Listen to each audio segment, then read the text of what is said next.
Vivekananda society Kupwad येथील महानगरपालिका शाळा क्रमांक 36मध्ये दरवर्षीप्रमाणे वार्षिक स्नेहसंमेलन उत्साहात पार पडले.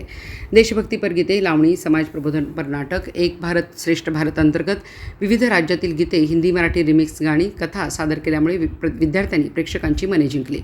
शाळेतील विद्यार्थ्यांच्या कलागुणांना वाव देण्यासाठी शाळेमध्ये सांस्कृतिक कार्यक्रम घेतले जातात. शाळेतील शिक्षक विद्यार्थ्यांसाठी प्रचंड मेहनत घेत आहेत. ही बाब कौतुकाची आहे.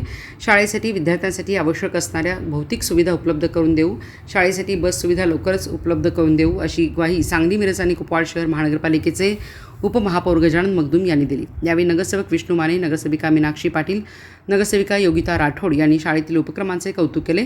कार्यक्रमासाठी सामाजिक कार्यकर्ते सदाशिव पाटील, आशुतोष धोत्रे, प्रशासन अधिकारी प्रकाश खेडकर, विशाल भोंडवे, अशोक नागरगोजे, रेश्मा ढेरे, संगीता फडतरे, शाळा व्यवस्थापन समिती अध्यक्ष अनिता गोरड, हर्षवर्धन घोदे आदीसह पालक, माजी विद्यार्थी उपस्थित होते. कार्यक्रमासाठी शाहीन सनदी, अक्षता रेड्डी, मोनाली पवार, कविता चौगुले, सुमन फडतरे, रोहिणी रेणके यांनी परिश्रम घेतले.